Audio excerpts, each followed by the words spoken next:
If I was selling my home tomorrow, here's some things that I would never do. First up, I'd never overprice and pray. Let's start high and see what happens kind of strategy. Yeah, that's realtor speak for we're going to watch your listing age like nice warm milk. When a buyer sees a stale listing, they smell blood. Guess what?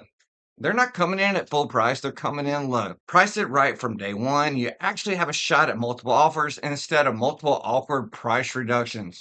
If you're thinking about selling, make sure your pricing strategy works in your favor. Let us know what we can do over here at mantlerealty.com or give us a call. We'll be glad to answer any questions. 336-600-1052. Number two thing, I would never ignore the little fixes. That leaky faucet, the door that sticks, maybe paint touch-ups that you've been putting off since 2017. Buyers are going to notice that. They're going to start wondering, hey, if they didn't fix that, I wonder what else is wrong.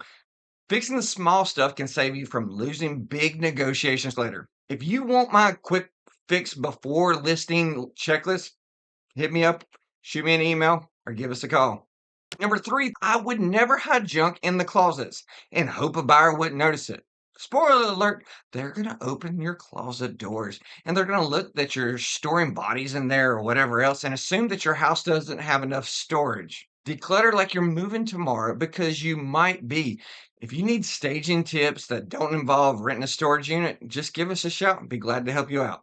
Number four on the list is I would never list it with cell phone photos. Unless I wanted to look like a Craigslist ad for a 1998 Honda Civic, professional photos make your home look bigger, brighter, and more valuable. They're the cheapest marketing upgrade with the biggest return. If you're ready to make your home look like it belongs in a magazine, give us a call. Because guess what? We pay for the professional photos for you whenever you list with us. I would never go radio silent after it hit the market is my number five tip of the day. Your realtor should be keeping you up to date, adjusting your strategy, keeping you in the loop, not disappearing on you like your college roommate after you lent them 200 bucks. If you want a selling plan that doesn't include just a sign in the yard and them to ghost you as soon as they do, give us a call. We'll be glad to help you out or at least tell you what you need to be able to do to sell your home right. Thanks for watching. I'm Dustin over here at Mantle.